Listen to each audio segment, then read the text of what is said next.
Hello everyone, welcome to my channel మరడాన్ ముచ్చట్లు. ఈరోజు ఒక మంచి వెజ్ కర్రీ రెసిపీతో మీ ముందుకైతే వచ్చాను. ఈ కర్రీని డాబా స్టైల్లో చేసుకుంటున్నాము. చాలా చాలా టేస్ట్గా ఉంటుంది.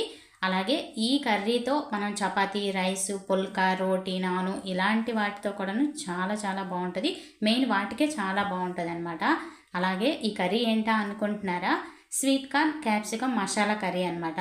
ఈ టేస్ట్కి అయితే అందరూ ఫిదా అవ్వాల్సిందే. అలాంటి కర్రీని ఇప్పుడు మీకు షేర్ చేస్తాను. వీడియోలోకి వెళ్ళి చూసేయండి. దీనికోసం స్టవ్ పై కడాయి పెట్టుకొని ఇందులో 1.5 టేబుల్ స్పూన్ ఆయిల్ వేయండి. అలాగే 1 టేబుల్ స్పూన్ బటర్ వేసుకోండి. ఇది కొంచెం లైట్గా కరిగిన తర్వాత 1/2 టేబుల్ స్పూన్ జీలకర్ర, అలాగే పెద్ద సైజు ఉల్లిపాయను ముక్కలుగా కట్ చేసి వేసుకోండి. అలాగే 2-3 పచ్చిమిర్చిని చిన్న ముక్కలుగా కట్ చేసి వేయండి. ఒక రెబ్బ కరివేపాకును వేయండి. ఉల్లిపాయలు త్వరగా వేగాలంటే ఉప్పు వేసామనుకోండి, త్వరగా వేగిపోతాయి అన్నమాట. ఉల్లిపాయలు గోల్డెన్ బ్రౌన్ కలర్లోకి వచ్చేయాలి. చూస్తున్నారా, ఇలా రావాలన్నమాట. ఇలా వచ్చిన తర్వాత 2 టమోటాలని పేస్ట్ చేసేసి ఇలా వేసుకోండి. వేసేసిన తర్వాత టమోటా పేస్ట్ అంతా బాగా వేగిపోయి ఆయిల్ అనేది పైకి తేలిపోవాలన్నమాట. అలా వేగితేనే టమోటా పచ్చివాసన లేకుండా కూర టేస్ట్ అనేది చాలా చాలా బాగుంటుంది. చూస్తున్నారా, వీడియోలో చూపించినట్లు ఇలా వేగిపోయి ఆయిల్ అనేది ఇలా పైకి తేలాలన్నమాట.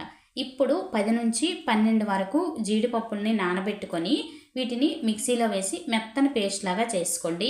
జీడిపప్పు త్వరగా నానాలి అంటే 10 నిమిషాల ముందు వేడి నీళ్ళు వేసుకుంటే త్వరగా నానిపోద్ది అనమాట. లేదనుకోండి, అరగంట ముందు నానబెడితే సరిపోద్ది అనమాట.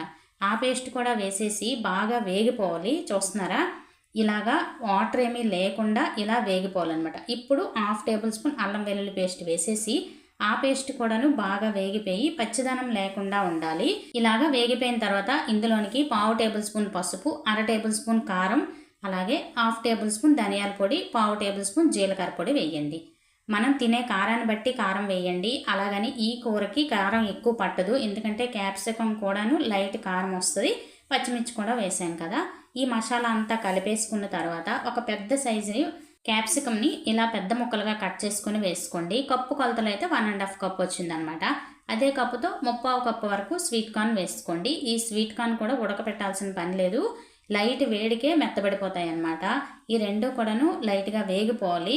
అంతవరకు కలుపుకుంటూ ఉండాలి. మధ్యలో అడుగంటింది అనిపిస్తే లైట్గా 2 టేబుల్ స్పూన్లు వాటర్ వేసేసి మరలా ఒకసారి అంతా కలిపేసి మూత పెట్టేయండి. మూత పెట్టేసి మధ్య మధ్యలో కలుపుకుంటూ మనం ఈ క్యాప్సికమ్ అనేది లైట్గా మెత్తబడినంత వరకు వేయించుకుంటూ ఉండాలి. జీడిపప్పు పేస్ట్ వేసాం కదా, అడుగంటుతూ ఉంటుంది, అందుకు చూసుకోండి. క్యాప్సికమ్ ఇలా మెత్తబడాలన్నమాట.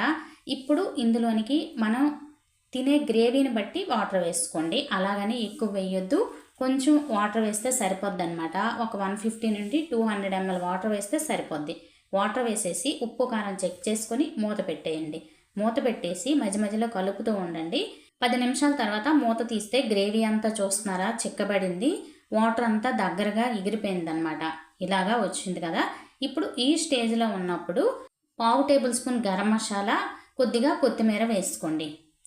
వేసుకొని మొత్తం అంతా ఒకసారి కలపండి. మసాలా మొత్తం కలిసిపోయిన తర్వాత ఒకసారి మూత పెట్టేసి మరొక 2-3 నిమిషాల పాటు ఉడికించండి. ఆయిల్ అనేది చూస్తున్నారా ఇలా పైకి తేలుతూ ఉంటుంది. అప్పటి వరకు ఉడికించుకోవాలన్నమాట. గ్రేవీ కూడాను దగ్గరగా అయిపోద్ది, మసాలాలన్నీ చక్కగా పడతాయి. అలాగే ఈ కర్రీ చేయడానికి అప్పటికప్పుడు మసాలా ప్రిపేర్ చేసుకోవాలి అనుకుంటే హోల్ గరం మసాలా ఉంటుంది కదా, కొంచెం కొంచెం వేసేసి దానికి ధనియాలు అలాగే జీలకర్ర కలిపేసి లైట్గా వేపేసి మిక్సీ చేసేయండి. ఆ పొడిని వేయండి, ఇంకా టేస్ట్ బాగుంటుంది అనమాట.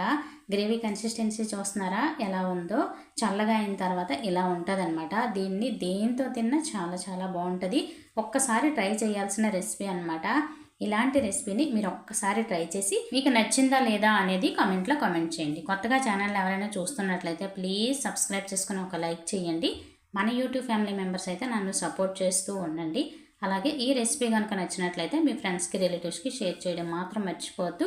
రేపటి మరొక మంచి వీడియోలో మళ్ళీ కలుస్తాను. ఉంటాను ఫ్రెండ్స్, ఉంటాను మరి, బాయ్.